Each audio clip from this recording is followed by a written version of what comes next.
Welcome back. The National Carnival Queen pageant will mark its 70th year in 2020.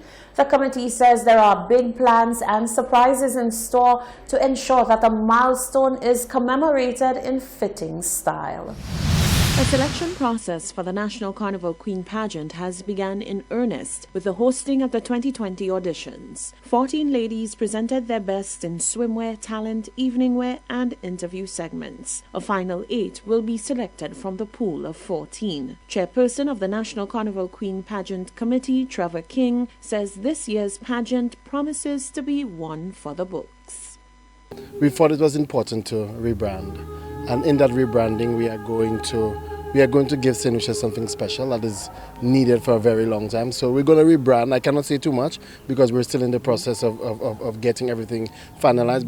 There is a lot that's going to happen this year. One thing I could give up is we are going to do a grand exhibition. So you're going to see 70 years of National Carnival Queens. So you're going to see that. So that's one of the things I could leak out now. But there's a lot in the process. There is a lot. There are 70 beautiful activities happening to mark 70 years. Public Relations Officer for the National Carnival Queen Pageant Committee, Chela Mendez, says there will be many ways to stay abreast with the memorable journey that this year's contestants will embark upon. For a journey to be 70 years long, there's definitely major plans. I won't leak out much as yet, but there is going to be a lot for St. Lucia to look out for. One of the key things I want to stress on is that we have the added social media presence, which is going to be another easy way to stay and be part of this entire journey. So, of course, the Instagram page, we want people to follow that. We also want them to head over to the Facebook page as well. So there's going to be a lot of surprises along the way and things that will document why this journey is such a grand one and making it 70 years. The chairperson noted that this year the prize money for the pageant was increased from $11,000 to $15,000, along with a full-fledged scholarship. He encouraged members of the public to rally around the final 8 who will be chosen to offer encouragement and support for what he promises will be a process of self-development. Scotland has moved to become the first nation to make tampons and pads free in a bid to fight period poverty. Last week, Tuesday, the Scottish Parliament advanced legislation that would ensure free universal access to tampons, pads, and other menstrual products. Women's advocate Karen Tobier, who is spearheading the Care Bags project in commemoration of International Women's Day, lauds the initiative. She says this is certainly a step in the right direction and looks forward to the initiative reaching St. Lucia's shores. A local women's advocate is expressing her high hopes that policymakers here in St. Lucia would follow in the footsteps of Scotland by making tampons and sanitary napkins free.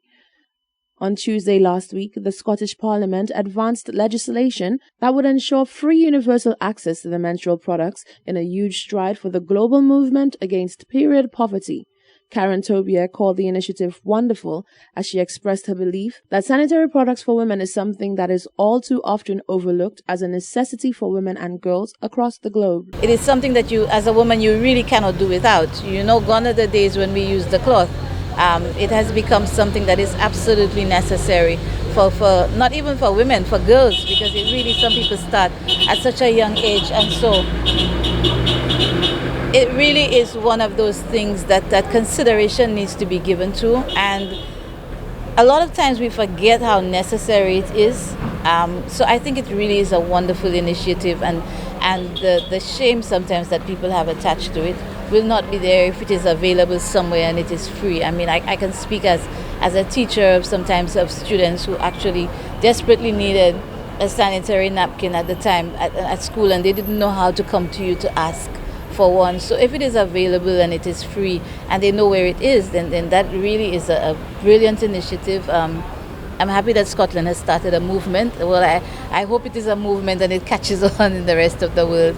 In St. Lucia and many countries around the world, condoms have for years been distributed free of charge to men in a bid to encourage safe sex. Also, they are easily accessible, free of charge at any public health center around the island. Tobias spoke against the major disparity. You may want to say that a tampon is an option, but a napkin definitely is not an option. It is part of your life. And like I said, it's not relegated to a particular age group. it is something that children need, because we do have a lot of children who begin menstruating at a very early age. So it is something that is necessary for children growing into women. There is no option in it. You cannot tell it to go away and come back another day. It is there when it is there. So it really is one of those things that we need to consider. Last year, Tobia spearheaded the Care Bag project and is currently organizing the initiative for the second time. She said the project ties in perfectly with the steps taken by Scotland. Tobia said the project was inspired by the startling experience of seeing the need for the products following Hurricane Thomas. When we speak to giving back to people in need, it is not, hygiene products is not necessarily one of the things that we think of. And so it was something that was on my mind, and I remember speaking to Dawn French about it as well, and she said, yes, actually, when we have emergency situations, people give clothes and food, and they never think of these little hygiene things that people need. And so that was how the Care Bags came out. The Care Bags came out also of my experience with volunteering again after the hurricane with Ancillary and these places.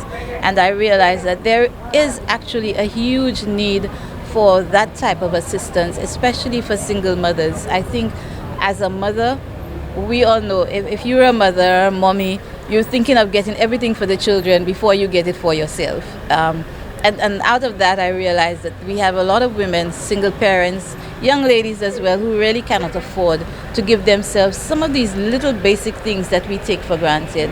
And that was how the Care Bags project came out. To anyone wishing to be a part of the initiative, all they need to do is identify one of their handbags that is no longer in use but is still in fairly good condition, fill it up with products that would be appreciated by a woman, for example toiletries, hair products, makeup, scarves, and of course sanitary products, and then gift it to another woman who cannot afford it.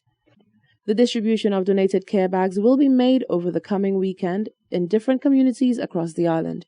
Reporting for Hot 7 News, I'm Rochelle Gonzalez. The Department of Education, Innovation and Gender Relations celebrates International Women's Day under the theme, I Am Generation Equality, Realizing Women's Rights. To commemorate this special day, members of the public are invited to attend and be part of the following activities. On the 7th of March from 8 a.m. to 3 p.m. at the Miku Multipurpose Court, there will be a Women's Producers Expo under the theme, Made by a Woman. On the 8th of March at 10 a.m. at the Mon Repos Catholic Church, a church service will be held. On the 8th of March at 1 p.m. onwards at the Mon Repos Playing Field, a women's cricket match will be hosted. Everyone is invited to attend. Over 300 students were taught vital life lessons at the Castries Comprehensive Secondary School on Friday at a finance fair hosted by Jeanneau Credit Union. The youngsters learned the importance of making wise financial decisions, as in life, there are no do-overs. Rochelle Gonzalez tells us more. Scores of students from 6 different secondary schools in Castries and Gros-Islet were given the perfect opportunity to learn a vital lesson of life, finances, and decision-making. The Castries Comprehensive Secondary School played host to the second finance fair, courtesy of the Jeanneau Credit Union. The students were given make-believe budgets and were given the freedom to attend different booths, including carnival, utilities, and vehicular booths to make purchases or pay bills. President of the Jeanneau Credit Union, Junior Emmanuel Belizer, gave the details of the initiative. What we are doing is providing them with an opportunity to have a lifetime experience within 2 hours in terms of the financial management, financial literacy. We also have partners on with us, for example, Sagicor, which gave them the aspect of the insurance. We have Massy in terms of the groceries and other services that they provide. We have a young entrepreneur who is also giving them an insight into how they can go into their own businesses if they are not able to secure employment. In terms of that, so we also have the Faces of Cancer in terms of the charity booth and to inform them of information as it relates to medical issues and all that. So basically, we're trying to give them a universal experience and giving them a salary, a profile that they would live out within the 2 hours. The Jeanneau president said decisions made by the students proved to be an eye-opening experience. She said the exercise helped the students to develop a new mindset. It's very interesting the life choices that they make because as long as they know they have no additional commitments other than paying off for utilities and food, then they go haywire. So the choices again, you have people still coming back who wants a second chance at life. But life doesn't give you second chances to restart. So basically you have to move on from where you left off. We also have them coming for second jobs because they are overspent and they are now in debt and they need to find other income. So we are trying to formulate scenarios within the spheres for them to accommodate them. However, the experiences that they are saying that they have is eye-opening. They even indicate that some of them have indicated that their parents, they have to try to understand how their parents make ends meet because they understand the salary they get and they have so many issues that they have to deal with in addition to providing them with an education. So you're hearing the stories, especially from the boys. The girls are a lot more reserved because of the way they spend. But yes, the stories are coming out and you smile because these are the true life experiences. The event, which was held on Friday, the 22nd of February, also featured participation of the Elks, the workers, and the farmers' credit unions. The schools taking part included Leon Hess, Sir Ira Simmons, Corinth Secondary, Babonneau Secondary, St. Mary's College, and of course the Castries Comprehensive Secondary Schools. Reporting for Hot 7 News, I'm Rochelle Gonzalez. This is the Hot 7 TV Nightly News. Sports and weather are coming up after the break.